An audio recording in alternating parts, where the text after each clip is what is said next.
Hi കൂട്ടുകാരെ, പുതിയൊരു വീഡിയോയിലോട്ട് എല്ലാവർക്കും സ്വാഗതം. അപ്പോൾ കോൺസ്റ്റബിൾ മഞ്ജുവിൻ്റെ ഇന്നത്തെ ഒരു എപ്പിസോഡ് പറയുമ്പോൾ ഒരു കിടുക്കാച്ചി എപ്പിസോഡ് തന്നെയാണ് കേട്ടോ. നമ്മുടെ കുഞ്ഞാറ്റിക്ക് അയ്യപ്പൻ 1 കോടി രൂപ കൊടുക്കാന്നൊക്കെ പറഞ്ഞല്ലോ അല്ലേ, അത് വെറുതെ ഒന്നുമല്ല, ശരിക്കും നമ്മുടെ കുഞ്ഞാറ്റിക്ക് അയ്യപ്പൻ കൊടുക്കുന്നുണ്ട് കേട്ടോ. എന്നിട്ട് നമ്മുടെ കുഞ്ഞാറ്റിൻ്റെ അങ്ങോട്ട് വേഷവും എല്ലാം അങ്ങോട്ട് മാറണം, ആളാകെ അങ്ങോട്ട് കോടീശ്വരൻ്റെ ഒരു ലുക്കൊക്കെ ആവണം കേട്ടോ.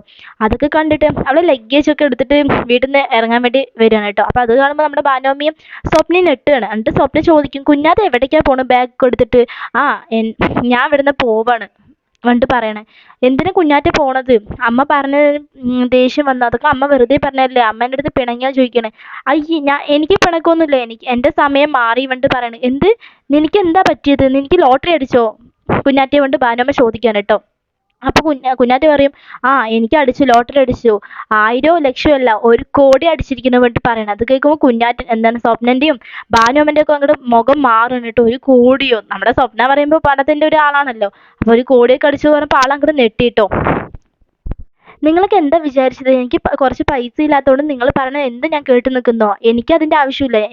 ഞാൻ കുഞ്ഞാറ്റിയാണ്, എനിക്ക് അതിൻ്റെ ഒരു ആവശ്യമില്ല പറഞ്ഞിട്ട് പറയണേ. എടി കുഞ്ഞാറ്റയെ പറഞ്ഞിട്ട് ഭാനുമ്മ വിളിക്കണേ. എടീന്നോ പറഞ്ഞിട്ട് നമ്മുടെ കുഞ്ഞാറ്റ കൈ ചൂണ്ടിയിട്ട് ഭാനുമ്മ പറയണം കേട്ടോ. നിങ്ങളെന്നെ എടീന്നൊന്നും വിളിക്കാൻ നിൽക്കണ്ട, ഞാൻ ഒരു കോടീശ്വരിയാണ് ഇപ്പോൾ പറഞ്ഞിട്ട് പറയുന്നത് കേട്ടോ. അത് കഴിഞ്ഞിട്ട് പിന്നെ പറയും, ഭാനുമ്മയെ പറഞ്ഞിട്ട് വിളിക്കും കേട്ടോ. ഭാനുമ്മയോ? നിങ്ങളെയൊക്കെ ഞാൻ ബഹുമാനിക്കുന്നത് ഭാനു, അത് മതി. എനിക്ക് ഒന്നേ പറയാനുള്ളത്, നിങ്ങളൊക്കെ എന്താ പറഞ്ഞ് എന്നെ ഈ വീട്ടിൽ കയറ്റിയത് കുറ്റമാണെന്നല്ല നിങ്ങൾ പറഞ്ഞത്? ഞാനല്ല, നിങ്ങളാണ് ഇവിടുത്തെ. നിങ്ങൾ ഉള്ളോണ്ടാണ് ഈ വീട്ടിൻ്റെ ശാപം. നിങ്ങളാണ് ഇവിടെ നിന്ന് ഇറങ്ങിപ്പോണ്ട് പറഞ്ഞിട്ട് കുഞ്ഞാറ്റ ഭാനുമ്മൻ്റെ അടുത്ത് പറയണം കേട്ടോ.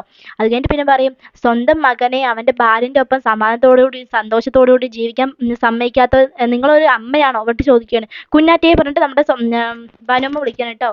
മിണ്ടിപ്പോകരുത്, എന്നെ കുഞ്ഞാറ്റാന്ന് വിളിക്കണ്ട. ഞാൻ ഇപ്പോൾ ഒരു കോടീശ്വരനാണ്, ഞാൻ നിങ്ങളുടെ ഇപ്പോൾ തൊഴിലാളിയല്ല, കോടീശ്വരിയാണ് പറഞ്ഞിട്ട് നമ്മുടെ കുഞ്ഞാറ്റ ഓരോന്ന് പറഞ്ഞാൽ അടിച്ച് കയറാണ് കേട്ടോ. ഇത് സ്വപ്നമാണോ എന്താണെന്നൊന്നും ഒന്നും അറിയില്ല കേട്ടോ. അത് കഴിഞ്ഞിട്ട് പറയും, നിങ്ങൾ നാളേക്ക് 40 വട്ടം മഞ്ജുവിനെ കുറ്റം പറയല്ലോ, അവളിനെ ഒന്ന് മനസ്സിലാക്കാൻ നിങ്ങളൊന്ന് നോക്കിയിട്ടുണ്ടോ? പിന്നെ നിങ്ങൾ സൃഷ്ടിച്ച ഈ ഒരു മകളുണ്ടല്ലോ, ഇവളെ എങ്ങനെയാണ് നിങ്ങൾക്ക് അറിയോ പറഞ്ഞിട്ട് പറയണം. അപ്പോൾ കുഞ്ഞാറ്റയെ പറഞ്ഞിട്ട് വിളിക്കണം, മിണ്ടിപ്പോകരുത്, നീ എന്നെ കുഞ്ഞാറ്റാന്ന് വിളിക്കണ്ട പറഞ്ഞിട്ട് സ്വപ്നയോടും ഇതാക്കണം കേട്ടോ. എന്നിട്ട് സ്വപ്നൻ്റെ എല്ലാ കാര്യവും നമ്മുടെ കുഞ്ഞാറ്റ ഭാനുമ്മത്ത് പറയണം. അതൊക്കെ കേൾക്കുമ്പോൾ ഭാനുമ്മ കൂടി ഷോക്ക് ആവണം കേട്ടോ. അപ്പോൾ ഇന്നത്തെ ഒരു എപ്പിസോഡ് ഒരു കിടക്കാച്ച എപ്പിസോഡ് തന്നെയാണ്. വീഡിയോ ഇഷ്ടമായി ലൈക്ക്, ഷെയർ, സബ്സ്ക്രൈബ് ചെയ്യുക. Thanks for watching.